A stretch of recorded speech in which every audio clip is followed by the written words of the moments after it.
মৌমাছিকে চিনির পানি খাওয়াচ্ছে, মৌমাছি খাবে ফুলের নেকটার। কিন্তু আপনি যাদের সাথে ঘোরেন এই কৃষক, তারা তো নিরাপত্তার চাদরে নেই। চুয়াডাঙ্গায় কৃষির একটা নীরব বিপ্লব হয়ে গেছে। আমার মৃত্যুর একটা মায়াবী ব্যাপার থাকতে হবে। অনেকক্ষণ ধরে সুযোগ খুঁজছি যে আপনি কি তাহলে বিভাগী। ঢেকি ছাটা চাল খান, তা আমরা তো ঢেকিতেই ছেটে খেতাম। ঢেকি এখন পাবো কই? পৃথিবীর সবচেয়ে মধুর দৃশ্য কি জানেন? যখন সবাই একসাথে কাঁদে। আপনি ওভাবে কেঁদেছেন কখনো? প্রকৃতি যেন বেপরোয়া হয়ে উঠেছে, খাবারের স্বাদ নেই। আচ্ছা, জোনাকি পোকা কোথায় হারিয়ে গেল?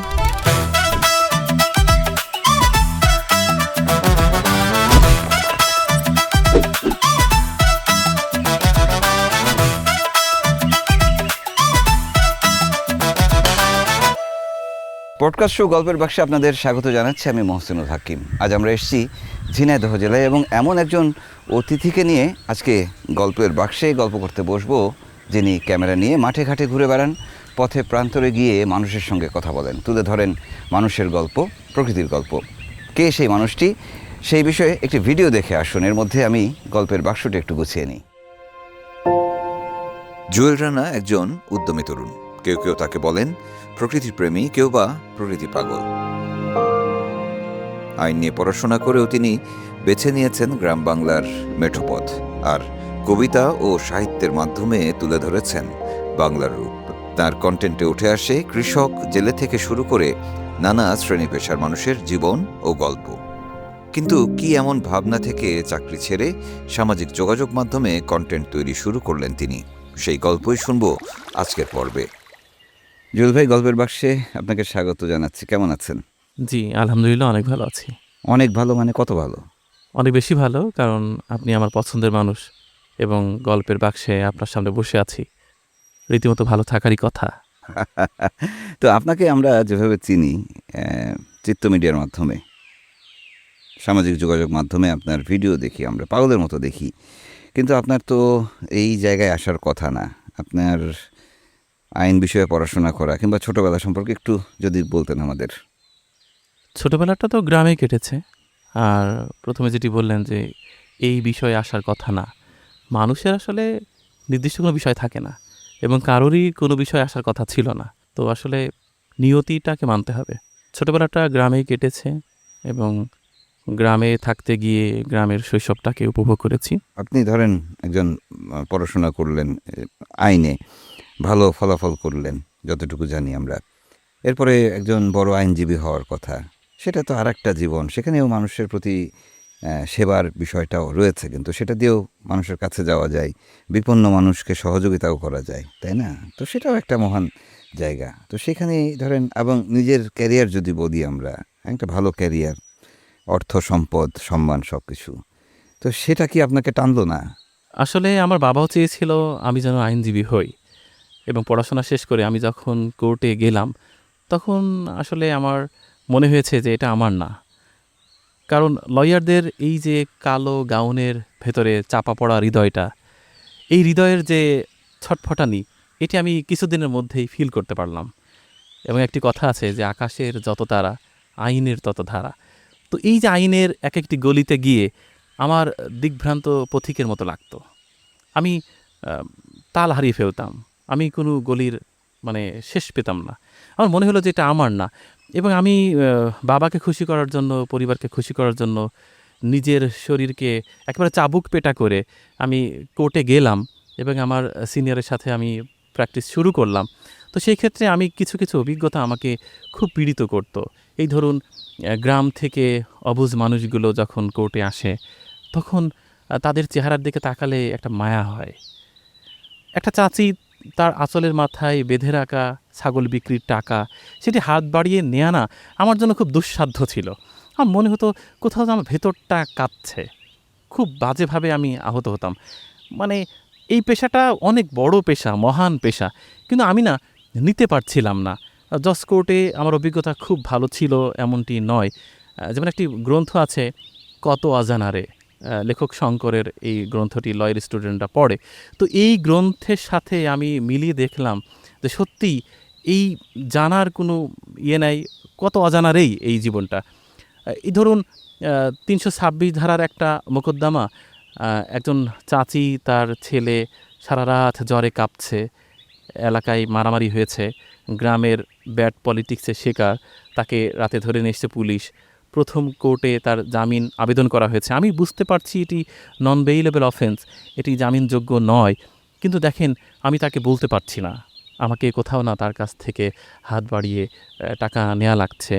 তো এই যে সে তড়িঘড়ি করে সকালবেলা স্থানীয় ব্যাপারীর কাছে ছাগলটা বিক্রি করে দিয়েছে, কিছু নগদ টাকা নিয়ে কোর্টে চলে এসছে, আমার এই টাকাটা বড় অদ্ভুত লাগতো। মূলত আমি এটা কিভাবে নেব আর কিভাবে আমার হজম করব আর আমি কিভাবে সইব এই যাতনা। কিন্তু আমি তো বলতেও পারছি না যে কাকি আপনার ছেলে আজকে জামিন হবে না, এটা ধৈর্য ধরেন। উপরন্তু বলছি না না জামিন হয়ে যাবে, আপনি অপেক্ষা করেন, হয়ে যাবে, সব হয়ে যাবে। এই যে মিথ্যা আশ্বাস, মানে আমার জন্য খারাপ লাগছিল। এমন অভিজ্ঞতা সবার হয় এমনটি না, হয়তো অনেকের সাথে ভালো অভিজ্ঞতা হয়। এই যে ব্যাপারটা, এটা আমি নিতে পারছি না। একটা দম্পতি ডিভোর্সের জন্য কোর্টে আসছে, আমাদের চেম্বারে বসে আছে। ছোট বাচ্চা ছেলেটি বাবার কাছে যাওয়ার জন্য ছটফট করছে, বাবা ফিরেও তাকাচ্ছে না। একমাত্র ছোট ছেলে, যে ছেলেটা হওয়ার সময় বাবা হয়তো বা তার কানে আজান দিয়েছিল, কি আপ্লুতই না হয়েছিল, বংশের লাঠি একটি ছেলে হয়ে গেল, দারুণ ব্যাপার না? হয়তো বা পাড়া ভর্তি মানুষের মিষ্টিমুখ করিয়েছিল, সেই ছেলেকে সহ তার স্ত্রীকে ডিভোর্স দিচ্ছে। স্ত্রীর কোলে ছেলে রয়েছে, খবরদার ওর দিকে তাকাবি না। বাবাও মুখ ফিরে তাকিয়ে আছে একই চেম্বারে, 4 দেয়ালের মধ্যে। ওই ঘরটা আমার কাছে নরক মনে হয়েছিল ওই সময়, আমার সিনিয়রের চেম্বার। আমি শোনার চেষ্টা করলাম যে ডিভোর্স দিবেন কেন, বিয়েটা কি পারিবারিক নাকি লাভ ম্যারেজ? বলছে আমাদের লাভ ম্যারেজ। লাভ ম্যারেজ ডিভোর্সের জন্য এত তোলা, মানে এমন যেন শত্রুতা তাদের চোখে মুখে, এতটা আক্রোশ, খুন করতে পারলে ভালো হয়। বলে কেন? বলছে আমি অফিস থেকে ফিরছিলাম, আমি তাকে বলেছিলাম যে মানে একটা কাজ করে দিতে, সে কাজ করেনি। আমি আরও গভীরে যাওয়ার চেষ্টা করলাম, একটি ডিম ভাজি ঘটনা, যে আমি বলেছি ডিম ভাজি করে দিতে, সে দেয়নি। সে তখনও ছেলের সাথে সময় কাটাচ্ছে, টিভি দেখছে। আমি বললাম যে মানুষটাকে পাওয়ার জন্য, নিজের জীবনে নিয়ে আসার জন্য এত চেষ্টা করলেন, সেই মানুষ একটি ডিম ভাজি করেনি, তার জন্য তাকে ডিভোর্স দিবেন? আপনি সময় নিন, 15 দিন ভাবেন। ডিম ভাজি অনেক খাওয়া যাবে, প্রিয়জন হারালে কি পাবেন? পাবেন না। অপশন বলে কিছু আছে, বেটার অপশন বলে কিছু থাকে না। আপনার জীবনে পরবর্তী যে আসবে, সে যে ওনার চেয়ে ভালো হবে আর আপনাকে ডজন ডজন ডিম ভেজে বসে থাকবে, এমনটি তো না। সে তো এমনও বলতে পারে যে না, এক গ্লাস পানিও দিতে পারবো না, পারলে নিয়ে খাও। এই জীবনের খোটা শুনতে হবে না আপনার? থামেন, একটু সময় নেন। আমার লয়ার শুনে বলে, কি মিয়া, তোমাকে আমি কি এই জন্য কোর্টে রাখছি নাকি? তুমি কি বোঝাও? ওরা ডিভোর্স দেবে, ওরা মামলায় জড়াবে, দিস ইজ দ্য সিস্টেম। তোমাকে তো, তুমি তো মানে তুমি কি শুরু করছো? তুমি ওনাকে সব বোঝাই শোধায় বাড়ি পাঠাই দিব, আমাদের চেম্বার চলবে কিভাবে? এটা কিভাবে সম্ভব? আর বাবাকে ফোন দিয়ে বলে এই ছেলেকে দিয়ে হবে না, আর যাই হোক, একে দিয়ে এসব সম্ভব না, এ তো অবতার, একে দিয়ে কীভাবে হবে? আমি শুধু ভাবছিলাম যে আমি তো ভেতর থেকে ওরকম মানুষ না, আমি কেন এরকম হব? আমি মাঝে মাঝে হতাশ হতাম। আমি মনে হতো যে এই কোর্ট কাছারি, এই আইন আদালত, দুপুরে লাঞ্চ ব্রেক হচ্ছে, অনেক মানুষ, গ্রামের লুঙ্গি পরা মানুষ, ময়লা শাড়ি পরা মানুষ সারি সারি বসে আছে চেম্বারের পাশে। আমরা দরজাটা চাপিয়ে দিয়ে আমরা রুটি খাচ্ছি, কলা খাচ্ছি, ভাত খাচ্ছি। আমরা একবারও বলছি না যে কাকি আপনি খেয়ে এসছেন? জানিই তো খেয়ে আসিনি। একেবারে ঠোঁট শুষ্ক, আমি বলতে পারছি না। এই যে অমানবিকতা, আমার না কষ্ট লেগেছে কোথাও, যে না আমি না এটা নিতে পারবো না, এটা আমার সাথে যায় না, আমি জাস্ট পাগল প্রায় হয়ে যাচ্ছি। আমি একটু ঘুমাতে চাই, আমি একটু স্বস্তির ঘুম চাই, আমি একটু খাবারের শান্তি চাই, আমি অন্যের দীর্ঘ নিঃশ্বাস নিয়ে আমার জীবন গড়তে চাই না। আমি কোনো পেশাকে ছোট করছি না, আমি বিনয়ের সাথে বলছি, লয়াররা অনেক গ্রেট এবং পেশাটা অনেক মহান, বাট আমি নিতে পারিনি, কোথাও আমার সাথে যায়নি। আমার মনে হতো যে আমার মৃত্যুর স্নিগ্ধতা থাকতে চাই, আমার মৃত্যুর একটা মানে মায়াবী ব্যাপার থাকতে হবে। হুমায়ুন আহমদ স্যার এমনি তো বলেনি, চাঁদনি পৌষের রাতে যেন আমার মরণ হয়। আমার মৃত্যুর সময় মানুষ দু চোখের পানি একটু ছেড়ে দিক, বলুক একটা মানুষকে হারালাম। তো আমার এই শান্তির খোঁজে আমার ছাড়তে হয়েছে। সেই ছাড়ার পর তো কত কাহিনী, সবাই বয়কট করেছে, কিন্তু আমার ভেতরের আত্মাটা বলেছে তুমি ঠিক করেছো, আমি তোমাকে আপন করে নিচ্ছি। পৃথিবীর সবচেয়ে পবিত্রতম দৃশ্য হচ্ছে মানুষের বেলায় মানুষ যখন বেভোরে ঘুমায়। তো সেই ঘুমটা যদি পবিত্রতমভাবে না হয়, তাহলে খুব যাতনা। আমি যাতনা নিতে চাইনি, না নিতে চেয়েই মূলত এই ছুটে চলা, এই পথ চলা, এই চলাতেই বাঁধনহারা জীবন, এই জীবনকেই ভালোবেসেছি এবং এই জীবন নিয়েই কাটাতে চাই। তো সেখান থেকে এই যে সামাজিক যোগাযোগ মাধ্যমের এই কন্টেন্ট তৈরি করার যে জায়গাটা, সেখানে আসলেন কিভাবে? এটা কি তাৎক্ষণিকভাবে হয়েছে? মানে প্রকৃতিতে এসে তো মানুষ অনেক রকমের কাজ হ্যাঁ, করে, আপনি হ্যাঁ। একজন খামারি হতে পারতেন। হতে পারতাম। হ্যাঁ। আমার কাছে না কোথাও ওই জাগতিক চিন্তার বাইরে থাকতে ভালো লাগে। আমি তো বাউলের দেশের মানুষ। লালন সাইজির জন্ম আমারই উপজেলায়, ঝিনাইদহ হরিণাকুণ্ড উপজেলায়। ওখানে তার গুরুজি সিরাজ শাহজির জন্ম, ওখানে পাঞ্জু শাহের জন্ম, দুদ্দু শাহের জন্ম। এই ঝিনাইদহে হচ্ছে আপনার মরমী কবি পাগলা কানাইয়ের জন্ম। তো কোথাও না একটা ব্যাপার তো থাকেই, মাটির মাটির টান তো থাকে। সংযোগ। হ্যাঁ, আমার এই বিভাগী হতেই ভালো লাগে। সংসার এই বিভাগী কথাটা আমি বলবো, অনেকক্ষণ ধরে সুযোগ খুঁজছি যে আপনি কি তাহলে বিভাগী। না, মানে সংসার আমার যন্ত্রণার কারণ, শুধু আমার না, রবি ঠাকুরের তাই ছিল। রবি ঠাকুর কি সংসারী ছিল বলেন আগে? ছিল না। আবার নজরুলও কিন্তু সংসারী ছিলেন না। 21 দিন চলে গেছেন কোথায়। রানু সোমকে হারমোনিয়াম বাজিয়ে গান শেখাচ্ছেন, প্রমীলা দেবী খুঁজে বেড়াচ্ছেন। বলছে তুমি এতদিন বাড়ির বাইরে, আমার খাবো কি চলবো কি? বলছে আসলামই তো 2 দিন হলো। বলছে 21 দিন তুমি বাইরে। এই যে খাপ ছাড়া হওয়াটা, ভালো এটা লাগে আপনার? ভালো লাগে। এত সুন্দর করে কথা বলা শিখলেন কোত্থেকে, কিভাবে? চর্চা করে না ছোট থেকে? ভেতরের ফিলিংসটা বললে না, সেটা সুন্দর হয়। সব আচ্ছা। মানুষের বেলাই তাই। আমরা যেটা করি বা আমি যেটা করি, আমি যেমন তো তেমন। এভাবে ভালোবাসতে পারবে, পারলে তো পারলে, না পারলে ঘৃণা করলে বাই বাই, আমি বেঁচে গেলাম। মানে হয় কি, এই ধরে রাখার চেষ্টা না থাকলে সব কিছু সুন্দর হয়ে ওঠে। তো সেই বিভাগী মানুষটা ধরেন কন্টেন্ট ক্রিয়েশনে আসলেন আপনি, সামাজিক যোগাযোগ মাধ্যমে আসার যে প্রস্তুতি এবং এসে কি দেখলেন, কিভাবে এই জায়গাটাকে রপ্ত করলেন, একটু জানতে চাই। প্রকৃতির মাঝে আসার পর মনে হলো, এই যে ছুটে চলা মেঘ, এই যে পাখি, এই যে বাবুই পাখি বাসা তৈরি করছে, এটা আমিই দেখছি। আমার মতো তো অনেক অতৃপ্ত আত্মা রয়েছে কংক্রিটের নগরীতে, 4 দেয়ালে। তাদেরকে একটু দেখানোর ব্যবস্থা করলে কেমন হয়? সাথে সাথে কন্টেন্ট হয়ে গেল। আমি যখন ব্যাংকে চাকরি করতাম, তখন আমার ফিল হতো যে মানুষ তার জীবনে 615+ জ্যোৎস্না রাত পায়। কতগুলো জ্যোৎস্না রাত চলে গেল, আমি শুধু টাকার হিসেবেই কষে যাচ্ছি। ব্যাংক আওয়ার শেষ করতে রাত 12টা বেজে যায়। আমি জ্যোৎস্না রাতগুলো মিস করলাম। তখন মনে হলো, ঠিক এভাবেই যারা এখন ব্যাংকে চাকরি করছে, যারা সরকারি দপ্তরে চাকরি করছে, তারা এভাবেই প্রকৃতিকে মিস করে। কারণ সবাই তো আসলে নির্মোহ প্রশান্তি পায়। তো সেটা কন্টেন্টের উপজীব্য হোক, এবং সেটি আমি দেখি আর মানুষকে দেখাই। তখন মনে হলো, এটি কন্টেন্টের মাধ্যমে দেখাই, তাহলে একসাথে 2-এর লাভ। তাই কন্টেন্টের টপিক হিসেবে প্রকৃতিকে বেছে নেওয়া। আর একটা সুবিধা আছে কি, প্রকৃতির রূপের কোনো শেষ নেই। আমার মনে হয়েছে যে কন্টেন্টের উপজীব্য প্রকৃতি হলে শেষ হবে না। ঠিক আছে, আপনি প্রকৃতিতে আসলেন, সেখানে এসে প্রকৃতির অবশ্যই মাঠে ঘাটে কৃষিটাই আমাদের সবচেয়ে বড় কাজ আমাদের গ্রামের মানুষদের। সেই কৃষির সাথে আপনি জড়ালেন। কৃষিটাকে কেমন দেখেন আপনি? কৃষকদেরকে কিভাবে দেখেন? খুবই ভালো লাগে। অনেক বড় আমলা, চাইলে আপনাকে কিছু দিতে পারবে না, কিন্তু একজন কৃষকের কাছে যান, ক্ষেত ফসলের সবজিটা 2 হাত ভরে দিয়ে দেবে। যাও, সব নিয়ে যাও।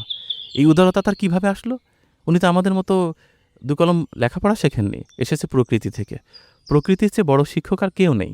প্রকৃতি তাকে অনেক উদার তৈরি করেছে, কারণ তার মাথার উপর বৃষ্টি হয়, রোদ হয়, ঋতু বদল হয়, সব কিছু হয়। তো কৃষকদের একটাই দুঃখ, কিছুদিন আগে একটা অনুষ্ঠান আমাকে প্রশ্ন করেছিল, আসলে কৃষি ডেভেলপমেন্টের জন্য কৃষকের কী দরকার? আমি বলেছি, শুধু ভালোবাসা দরকার, কিচ্ছু না। কৃষক কিচ্ছু চায় না আপনার কাছ থেকে। প্রত্যেকটা কৃষকের ভিতরে একটা হাহাকার। সরকারি দপ্তরে গেলে তাকে মানা হয় না, গোনা হয় না। সম্মান দরকার, সম্মান আসলে। দরকার, একটু ভালোবাসা দিয়ে দেখেন কৃষকরা কি পারে আর না পারে। কৃষক আপনার কাছ থেকে কিচ্ছু চায় না। সার, তেল, বীজ সব তার নিজের টাকায় কেনে, এবং গাড়ি বাড়ি তো চায়ই না। শুধুমাত্র চাই আপনি তাকে একটু ভালোবাসবেন।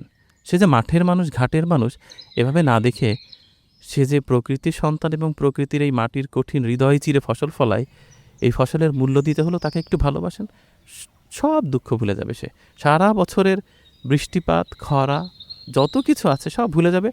কৃষকের মতো ক্ষমাসুন্দর দৃষ্টির হৃদয় আর একটিও নেই। আমি শিখি, প্রতিনিয়ত শিখি। এই যে কৃষক আপনি বলছেন, বৃষ্টি খরা তো আপনি ছোটবেলায় একরকম দেখেছেন, যেহেতু গ্রামেই মানুষ হয়েছেন, বড় হয়েছেন।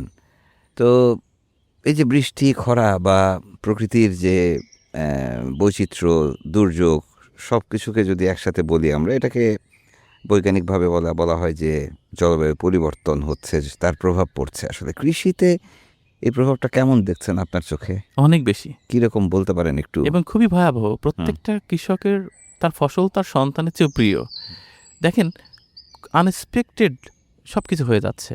প্রকৃতি যেন বেপরোয়া হয়ে উঠেছে, এবং এই ওয়েদারটা কারো কথা শুনছে না। যা নিয়ম নীতি ছিল সব ভেঙে ফেলেছে। কখন কি হচ্ছে বুঝছে না। তো এই যে ওয়েদারের পরিবর্তনটা, এটি কৃষকের জন্য বড় বেদনাদায়ক। আমি মাঝে মাঝে ফিল করি যে একটু বেতন বোনাসের তারতম্য হলে যেভাবে মানুষ শাহবাগ অবরোধ করে, হুম। ভাগ্যিস কৃষক এটা করে না, তাহলে কি ঘটতো দুনিয়ায়? কৃষকের পাকা ফসল, হ্যাঁ, বৃষ্টির পূর্বাভাস নেই, ধূপ করে বৃষ্টি হয়ে যাচ্ছে। আপনি দেখেন গরমের তাপমাত্রা ক্রমান্বয়ে বাড়ছে, তাপ বাড়ছে। তো সেই জায়গাতে কৃষকের অভিযোগ দেখেছেন? নেই, কিন্তু কোনো অভিযোগ নেই। এইটা কৃষককে খুব ভোগাচ্ছে, কিন্তু কৃষক কাকে বলবে? হয়তোবা ঘেমে যাওয়া শরীর নিয়ে, শুষ্ক ঠোঁট নিয়ে আকাশের দিকে তাকিয়ে বলে, আল্লাহ আর 2টা দিন সময় দাও। কৃষকের কিন্তু বলার আছে। হুম, ওয়েদারটাকে নষ্ট করছে কারা? মানুষই তো করছে। হয় আমার দেশ না হয় আরেক দেশ। কার্বন নিঃসরণ কারা ঘটাচ্ছে? মানুষই তো। এখন কৃষক, ভাগ্যিস কৃষক বলে না যে ওয়েদারটাকে নষ্ট করলে কেন, আমরাই তো ফসল ফলিয়ে তোমাদেরকে বাঁচিয়ে রাখছি। হুম। ওয়েদারটা এভাবে যে নষ্ট করলে, কেন করলে? ফসলটা ফলাতে তো কষ্ট হচ্ছে। আমার তো মনে হয় আপনি ওই যে হিরোশিমা নাগাসাকিতে অ্যাটম বোম মারার পরে যে মানে ইন্টারন্যাশনাল ট্রাইব্যুনালে বিচার হয়েছিল, এটা তো সেরকম বিচারের পর্যায়ে চলে যায়। আপনি ওয়েদারটাকে যেভাবে নষ্ট করলেন, সবাই মিলে ঝিলে। কৃষক যদি বলে আমাকে বৃষ্টির উপর নির্ভর করতে হয়, নদীগুলো কেন বন্ধ হলো, কেন আমি পানি পাচ্ছি না, আমার ন্যায্য হিস্সাগুলো বুঝিয়ে দাও, কি করবেন আপনি তখন? কি জবাব দিবেন? এই যে জাতিসংঘ থেকে শুরু করে যা কিছু দুনিয়ায় আছে, আমার তো মনে হয় তারা কাঠগড়ায় দাঁড়িয়ে একটা প্রশ্নের জবাব দিতে পারবে না, সিম্পল একজন কৃষকের প্রশ্নের উত্তরও না। সে যদি বলে, তুমি বলো কেন ওয়েদারটাকে নষ্ট করলে, কেন সমুদ্রের উচ্চতা বাড়ালে, কেন হচ্ছে এই এই তাপ কেন বাড়লো, কেন ওজন স্তর নষ্ট হলো, আমাকে বোঝাও। তো কৃষক তো সেই অভিযোগ করতে যায় না, বরং উল্টো কৃষকরা চেষ্টা করেন এটার সাথে মানিয়ে চলার, হ্যাঁ, নিত্য নতুন কৌশল বের করার, সময় পরিবর্তন করার। সেইটা কেমন দেখছেন? সেটা খুব ভালো। কৃষকরা এটাকে পজিটিভলি নিয়েছে। কোথাও না কোথাও তারা বুঝেছে যে যা কিছু করছে মানুষ সভ্যতার প্রোগ্রেসের জন্যই তো করছে।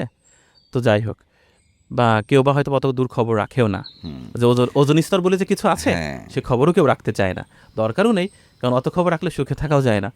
আপনার কাছে কি মনে হয় যে কৃষকরা হতাশ হয় না? মানে হতাশ হয়ে কিছু তার প্রতিক্রিয়া দেয় না, হতাশাজনক কোনো প্রতিক্রিয়া দেয় তো। দেয়? কীরকম সেটা?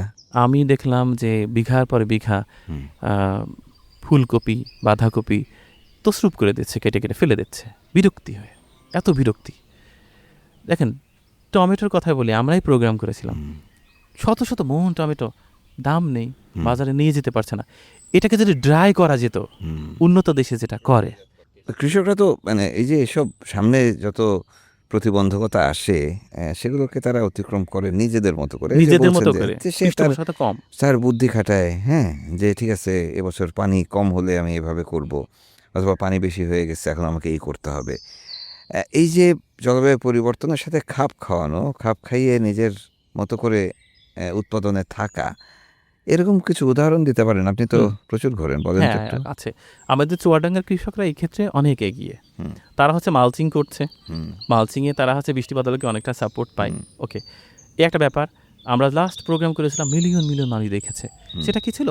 গ্রামের একদম অজপড়াগে তারা সোলার করে, তারা হচ্ছে আপনার ইয়ে করেছে, মিনি কোল্ড স্টোর করেছে।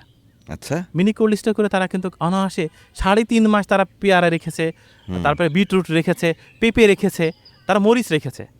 তো আমি খুব অবাক হলাম, এই গ্রামে ইলেকট্রিসিটি থাকে না, সেখানে কোল্ড স্টোর। ওরা বললে, ভাই এটা তো সোলারে চলছে। সৌরবিদ্যুৎ দিয়ে। হ্যাঁ, সৌরবিদ্যুতে তারা সেটা সংরক্ষণ করছে, এবং দারুণ ব্যাপার। এবং তারা বলল, ভাই মরিচ হচ্ছে 10 দিনের ব্যবধানে আমরা দ্বিগুণ দাম পেয়েছি। তার মানে কি বোঝা গেল? সবজি যেহেতু রাখা যাচ্ছে, তার মানে পরবর্তীতে হয়তো বা কেটে তসরুপ করা লাগবে না, বা গরুকে খাওয়ানো লাগবে না। এই একটা ব্যাপার। দ্বিতীয়, তারা বলছে, ভাই আমরা বগুড়া থেকে নিয়ে আসছিলাম, আমরা পাহাড়ি অঞ্চল থেকে লেবু নিয়ে আসছিলাম, কাগজি লেবু। আমরা 2 টাকা হালি লেবু নিয়ে আসছিলাম, হুম, সেই লেবু আমরা 8 টাকা পিস বিক্রি করেছি। তো দেখেন, এই যে ব্যাপারটা, ভারসাম্য চলে আসবে কিন্তু যদি মিনি কোল্ড স্টোর কৃষকরা এভাবে অভ্যস্ত হতে থাকে। ছোট্ট পরিসরে করলো, ক্ষতি নেই তো। এমন খুব বেশি আয়োজন করা লাগছে না। আমি দেখলাম আয়োজনটা খুবই কম, খুবই সীমিত, একটা মিনি কোল্ড স্টোর। তাতে করে তারা একটা নির্দিষ্ট তাপমাত্রায় ফসলটা রাখতে পারছে। ধরেন 15 দিনও রাখলেন, কিন্তু বাজারে এই যে কৃত্রিম সংকট হ্যাঁ, আর এই নাটকীয়তা, এটা তো বন্ধ হবে অবশ্যই। তাইলে। এবং সেই ক্ষমতা যদি ধরে রাখার ক্ষমতা যদি কৃষকের হাতে হুম, থাকে, সেক্ষেত্রে মধ্যস্বত্ব, মানে মধ্যে যারা আছে ওই তারাই বাণিজ্যটা করতে পারবে না। সুযোগটা নিতে রাইট, পারবে কম। এবং তারা করছে, এটা খুব ভালো দিক। তারপরে দ্বিতীয় ব্যাপারে কি, তারা এখন বুঝতে শিখেছে এই আবহাওয়ার সাথে কোন ফসলের জাতটা যায়। এই যে জাত নির্বাচনের ক্ষেত্রে কৃষকরা এখন ভেরি কনসার্ন। শুধু তাই না, কৃষকরা এখন এটাও বুঝতে শিখেছে যে আমি এই মাটিতে এটা করব কিনা। আমি আপনাকে এমন কৃষকও দেখাতে পারি যারা মাটিটা জিভে স্পর্শ করে বলতে পারে এই মাটির অম্লত্ব খারত্ব পরিমাণ কী লেভেলে আছে। আপনি কল্পনা করতে পারেন? কৃষকরা কিন্তু এত পিছিয়ে নেই। না, ভালো ব্যাপার। কৃষকরা তো প্রযুক্তি ছাড়াই হ্যাঁ। তারা আসলে তাদের যে পূর্বপুরুষ এবং অভ্যস্ততা, ইন্ডিজিনাস নলেজ যেটাকে আমরা বলি, সেই জ্ঞান দিয়ে তো আসলে বড় বিজ্ঞানী আমাদের কৃষকরা। আর আপনি যদি মনে করেন যে আমি সৌর বিদ্যুৎই ইউজ করব না, সেরকম উদাহরণও আছে। আপনার কিছুই লাগবে না, আপনি ইলেকট্রিসিটি ব্যবহার করেন না, সৌর বিদ্যুৎও নিয়েন না, আপনি কোনো খরচই করেন না, আপনি শুধুমাত্র বালি আর পানি দিয়ে করেন। আমাদের এরকম উদাহরণ আছে, আমি আপনাকে দেখাতে পারবো। সেটা হচ্ছে আমাদের কোটচাঁদপুরে একজন কৃষক আছে, উনি জাপান থেকে পিএইচডি করে এসে কৃষক। আচ্ছা, মানে উনি কিন্তু সেই লেভেলের কৃষক, কল্পনার বাইরে। উনি জাপান থেকে পিএইচডি করেছেন, দেশে এসে কৃষক হয়েছেন। উনি যেটা করেছেন, উনি হচ্ছে বালি নিয়েছেন, চতুর্ভুজ আকৃতির একটি চৌবাচ্চা করেছেন, তার চারপাশে বালি এবং কটন বার্ড, বালির মধ্যে কটন বার্ড দিয়ে উনি পানি দিয়ে রেখেছেন, তারপর উপরে এই যে আপনার খেজুর পাতার ইয়ে দিয়ে আবার বালি দিয়ে রেখেছেন। এর মধ্যে আপনি প্রায় 25 থেকে 30 দিন পর্যন্ত আপনি ফ্রুটস রাখতে পারবেন, সবজি রাখতে পারবেন। এবং এখানে তাপমাত্রা কিন্তু মোটেই ওই কোল্ড স্টোর থেকে যে খুব বাজেভাবে প্রতিফলিত হবে এরকম না, একদমই এরকম। আমি নিজে দেখে আসছি। এবং উনি আম রাখেন, তাহলে দেখেন আম কিন্তু খুব বাজেভাবে বিক্রি হয় একটা সময়, কি আবার একটু দাম বাড়ে, আমরা ব্যালেন্স করতে পারলাম, কৃষকের লাভ হলো। এই যে জাত নির্বাচনের কথা বললাম, কৃষক কিন্তু এখন জানে যে এটি কি বৃষ্টি সহনশীল অথবা না। তখন সে সেটা সার্চ করে যে তাহলে আমার এইটা যেহেতু বৃষ্টি সহনশীল, আমি এই জমিটা নিচু, বৃষ্টি পানি পড়তে পারে, আমি সেখানে এই জাতটা রোপণ করি। কৃষকের এখন চিন্তা চেতনায় এতটা ডেভেলপ হয়েছে যে তারা এখন কোনো ঋতু কিংবা আবহাওয়ার ওই ধার তারা ধারছে না, রীতিমতো এর সাথে তারা টেক্কা দিচ্ছে। সারা বছর আপনি ধনিয়া পাবেন। আমরা ছোটোবেলায় দেখতাম যে ধনিয়ার পাতা নির্দিষ্ট সময় পাওয়া যেত, অথচ চুয়াডাঙ্গাতে দেখেন সারা বছর ধনিয়া পাওয়া যায়। ধনিয়াটা তারা কিভাবে সতেজ রাখে, তারা কিন্তু বরফ দিয়ে, মাছে যে বরফটা দেয় সেই বরফটা তারা দিয়ে লতা পাতার মধ্যে বরফ মিশ্রণ করে তারা ধনিয়াটা 10 দিন পর্যন্ত একদম সতেজ রাখে, ঠিকঠাক রাখে। দারুণ। তাহলে চুয়াডাঙ্গা থেকে ঢাকা চলে যাচ্ছে, সতেজ ধনিয়া পাতা পাচ্ছে। এটা দারুণ ব্যাপার। এবং ধনিয়া পাতার আপনি বলেন তার বরফে তো পুড়ে যেতে পারে, অতি ঠান্ডা না, হয় না এরকম, কারণ তার সাথে তারা লতা পাতার মিক্সড করে। প্রতি স্তরে স্তরে লতা পাতা, লতাই বেশি, এই বন্য লতাগুলো দিয়ে রাখে। এর মধ্যে আবার উপরে একটা লেয়ার দেয়, সেই লতার উপরে কিছুটা বরফ কুচি করি, মানে বড় স্তূপ আকারে না, বরফ কুচি দেয়, তারপরে আবার দেয়, এভাবে দেয়। যার কারণে তারা কিন্তু এটাকে সতেজ অবস্থায় পাঠাতে পারে। ওইটাও একটা মিনি কোল্ড স্টোর হয়ে যায় ওই বস্তার মধ্যেই। এরপরে আমরা যেমন এর কথা বলি, আমরা যারা মাশরুম করছে তারা কিন্তু মাশরুম এখন ড্রাই বোঝে, মাশরুম তারা ড্রাই করতে পারে। ড্রাই মাশরুম তারা হচ্ছে স্যুপ তৈরি করে, সবজি হিসাবে ড্রাই মাশরুম তারা জাস্ট ঝটফট একটু নুডলসের মতো করে গরম পানিতে দিয়ে দেন, মাশরুমগুলো সব তাজা হয়ে যাবে, একদম মরিয়ম ফুলের মতো। তখন কী হবে, সেই ড্রাই মাশরুম আপনি ভাজি করে খেতে পারছেন, রান্না করে খেতে পারছেন। এটা মাশরুম চাষিদের জন্য ভালো ব্যাপার। সবজির জন্য দেখেন, সবজি কিন্তু তারা এখন ড্রাই করতে বাধ্য হচ্ছে, এবং আমার জানা মতো কয়েকজন কৃষক ড্রাই করছেও বটে। আচ্ছা। এবং তারা তাদের মতো করে ড্রাই করছে, নেট টেট দিয়ে ঘিরে তারা পাখির হাত থেকে বাঁচানোর জন্য তারা ড্রাই করছে। এর মধ্যে আমি দেখেছি, আপনার পটল দেখেছি, ড্রাই পটলটা একদম শুটকির মতো ভর্তা করে খাওয়া যায়। এটা একটা দারুণ ব্যাপার। মিষ্টি কুমড়া ড্রাই করা যায়, মিষ্টি কুমড়া ড্রাই করা যায়। এবং সবচেয়ে মজার ব্যাপার হচ্ছে যে ফ্রুটস হচ্ছে ড্রাই করার চেষ্টাও চলছে চুয়াডাঙ্গাতে। চুয়াডাঙ্গায় কৃষির একটা নীরব বিপ্লব হয়ে গেছে। কিন্তু আপনি যাদের সাথে ঘোরেন, এই কৃষক, তারা তো নিরাপত্তার চাদরে নেই। তাদের যে জীবন, তাদের কৃষিটাই তো নিরাপদ নয়। সেখানে অনেক বিষয় আছে, এই যে হাইব্রিডাইজেশন, বীজ, সার, কীটনাশক, সেচ, এগুলো তো অনিশ্চয়তায়, এগুলো তো ঝুঁকি। এই ঝুঁকিটা তৈরি করলো কারা? আমার আপনার মতো প্যান্ট শার্ট পরা মানুষগুলো। হ্যাঁ, করেছি, কিন্তু বিপদটা তো কৃষকের। কৃষকের বিপদ কি ক্ষতি করেছে জানেন? আচ্ছা, আমি এর সাথে একটু রিলেট করে বলি। আপনি এত কিছু নিয়ে চিন্তা করছেন, কোন দেশ পারমাণবিক তৈরি করছে কি করছে না তাই নিয়ে আপনি এত কনসার্ন, আপনার কাছে কি পাওয়ার আছে কিংবা নেই তাই নিয়ে আপনি এত কনসার্ন। কই, আপনি কি একবারও ভেবেছেন আচ্ছা জোনাকি পোকা কোথায় হারিয়ে গেল, কেন নেই, কি এমন ঘটে গেল, জোনাকি পোকা কোথায় গেল? আপনি ভাবেননি। আপনি এলইডি তীব্রতার মধ্যে জোনাকি পোকাকে বিলুপ্ত করেছেন, এবং আগামী 5 বছর পরে আপনার নতুন প্রজন্মকে জাস্ট স্ক্রিনে দেখাতে হবে আমার সময় একটা পোকা ছিল, যার থেকে আলো বের হতো, আমরা রাতে ওটা দেখেছি, শেখাতে হবে ওভাবে। পাবেন না তো। জোনাকি পোকা কেন নেই এটা নিয়ে কারোর মাথা ব্যথা নেই, অথচ মাথা ব্যথা হওয়ার কথা ছিল। আপনি জানেন এই যে পাশেই তাল গাছ কাটছে না, তালের রস বের হচ্ছে, জি একটাও মৌমাছি নেই। কেন নেই? 5 বছর আগেও তো তালের জটে রস লেগে থাকতো, মৌমাছি একেবারে মৌমাছির কারণে ঘিরে হাত রাখা দিতে পারতো তো, না। হ্যাঁ। কেন নেই মৌমাছি? এখন আপনি বলবেন ভাই চাষের মৌমাছির তো অভাব নেই। চাষের মৌমাছি কি সুস্থ? না, তারা অস্বাভাবিক। মৌমাছি এখন স্ট্রোক করে। আমি প্রুফ দিয়ে বলছি আপনাকে। কেন? ডাল সিজনে সারা বছর তারা চিনির পানি খাইয়ে খাইয়ে মৌমাছির জীবন শেষ। অতিমাত্রায় চিনিতে এমনি হোয়াইট পয়জন, সবার বেলায় তাই। হুম, মৌমাছিকে চিনির পানি খাওয়াচ্ছে, মৌমাছি খাবে ফুলের নেকটর। হুম, আপনি তাকে পেলে পুষে পোলট্রি মুরগির মতো করে চিনির পানি খাওয়াচ্ছেন, বাঁচে মৌমাছি? এটা নিয়ে কনসার্ন না। আপনি একবারও কনসার্ন হননি। আমি খুব বিনয়ের সাথেই বলছি, আমাদের কৃষি অধিদপ্তর থেকে শুরু করে সব বড় বড় দপ্তর, তারা কি একবারও চিন্তা করেছে গত 1 দশকে 3,500-এর মতো দেশীয় ফসলের বীজ হারিয়ে ফেলেছি, বিলুপ্ত হয়েছে? হুম। আমাদেরই ছিল সেগুলো। এখন আপনি বলছেন ডাক্তার আমি তো খাবারের টেস্ট পাই না, খাবারের স্বাদ নেই। হলোটা কি? মুখে রুচি কমে গেল? মুখে রুচি কমেনি। আপনি যে বেগুন ভর্তা করে খাচ্ছেন ওটা তো জাস্ট সে পানি। ওজন 1.5 কেজি 2 কেজি হলে কি হবে? খাওয়া যায়? আমাদের বৃহত্তর যশোরে হাকিমপুরি বেগুন নামে একটা বেগুন পাওয়া যেত, আচ্ছা, কাটা বেগুন। একটু ছোট ছোট, ছোটোবেলায় খেয়েছি। ভর্তা করলে একেবারে আঠালো, আঠার মতো হাতে লেগে থাকবে। ওইটা খেয়ে দেখেন তো কখনো? ওটা কি আছে এখন? নাই তো। সেই হাকিমপুর গ্রামে আমরা একাধিকবার চষে বেরিয়েছি, কোনো কৃষকের কাছে কিচ্ছু জমানো নেই।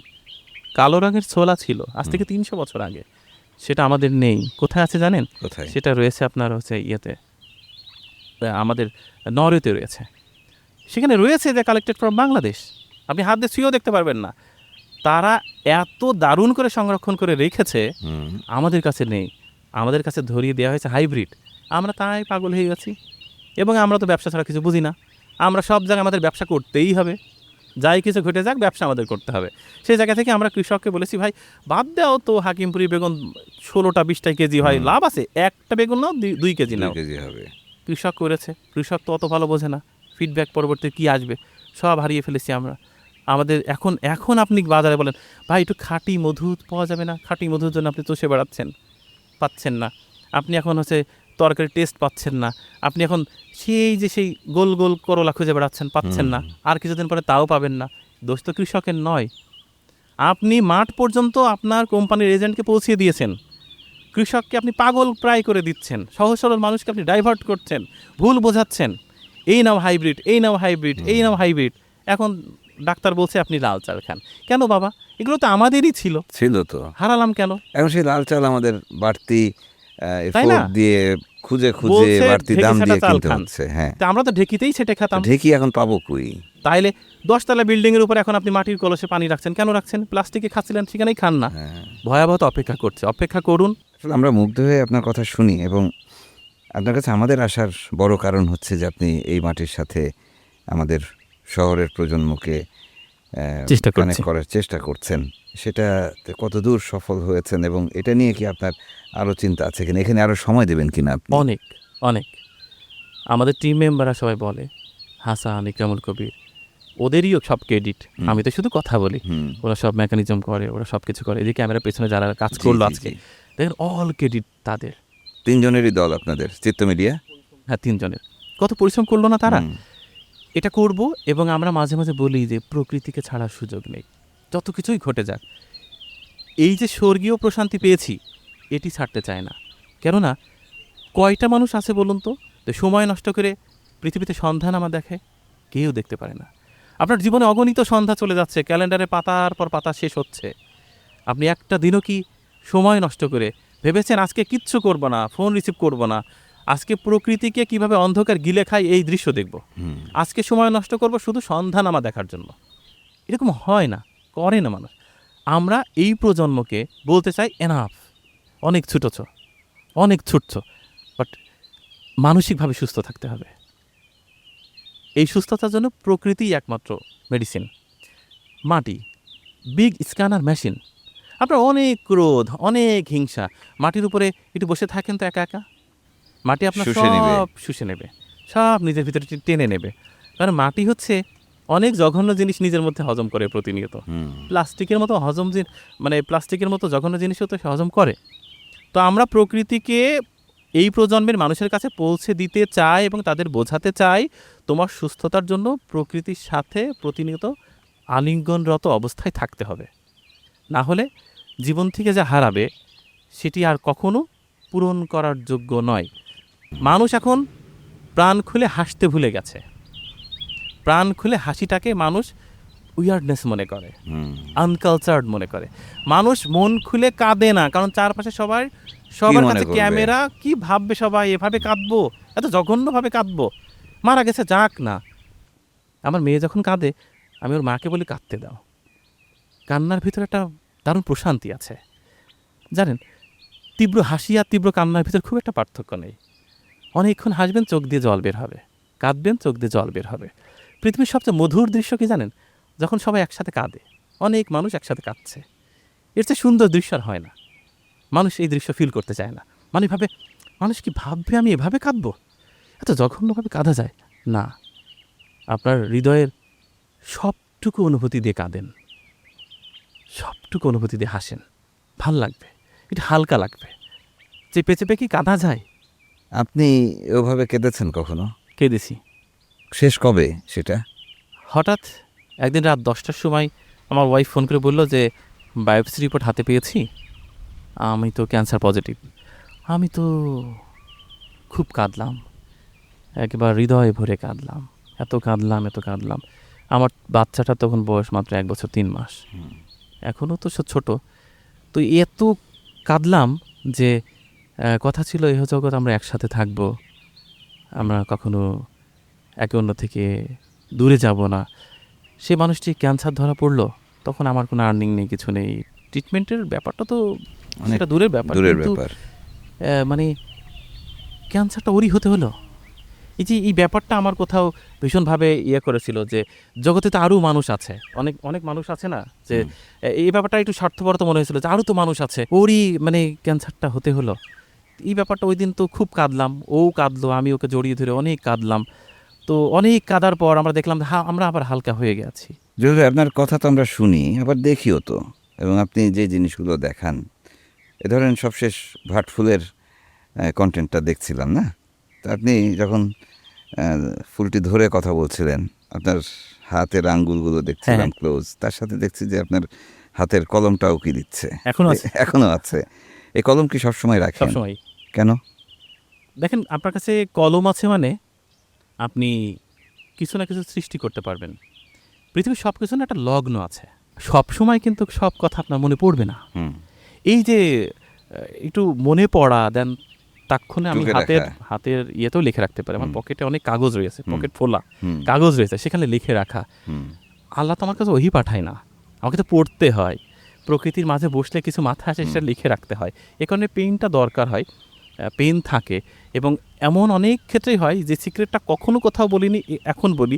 অনেক কন্টেন্টের ক্ষেত্রে দেখা যায় হাসান শর্ট নেওয়া শুরু করলো, আমি বললাম আমাকে 10 মিনিট সময় দেন ওরা আমার থেকে একটু দূরে চলে গেলো, দেন আমি পড়াশোনা শুরু করলাম যে এই সম্পর্কিত কী কী আছে জগতে, কোন সাহিত্য এটা নিয়ে নির্মিত হয়েছে, সেখানে কি কেন্দ্রীয় চরিত্র কি ছিল, হ্যান ছিল, তেন ছিল।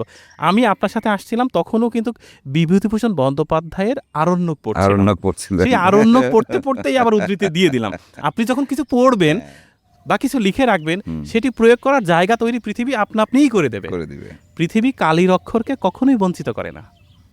আপনি ভেবে দেখেন, আপনি যেই কথা নতুন শিখেছিলেন সেটা কোথাও না কোথাও প্রয়োগ করার জায়গা পেয়েছেন। আপনি যখন কিছু শিখবেন, কিছু পড়বেন, কালির অক্ষর ভেতরে নেবেন, কালির অক্ষর ঋণী হয়ে যায়। কখন সেটা বের হবো, কখন তাই হচ্ছে আমি পেনটা রাখি, এটা হচ্ছে সবচেয়ে বড় অস্ত্র। এই অস্ত্র দিয়ে নির্মাণ করা যায়, ধ্বংস না। তাই কলমটা আমার কাছে মনে হয়, কলম আছে মানে পাওয়ার আছে। ভাই, গল্পের বাক্সের পক্ষ থেকে আপনাকে অসংখ্য ধন্যবাদ। আসলে বেশ লম্বা সময় ধরে আমরা গল্প করছিলাম না, আপনার গল্প শুনছিলাম এবং আমি মুগ্ধ হয়ে শুনছিলাম। ঠিক আপনার কন্টেন্টগুলো যেরকম দেখিয়ে মাথা, আজকের গল্পটাও সেভাবে শুনলাম। আশা করি আমাদের গল্পের বাক্সের আজকের দর্শকরাও একইভাবে আপনার গল্পগুলো উপভোগ করবে। অসংখ্য ধন্যবাদ আপনাকে। প্রিয় দর্শক, বিদায় নিচ্ছি। আশা করি জুয়েল রানা এবং তার টিম চিত্ত মিডিয়ার এই অগ্রযাত্রা অব্যাহত থাকবে। আপনাদের যদি কোনো মন্তব্য থাকেন, আপনারা কমেন্ট করে জানাতে পারেন। আজকের মতো বিদায় নিচ্ছি। ভালো থাকবেন সবাই।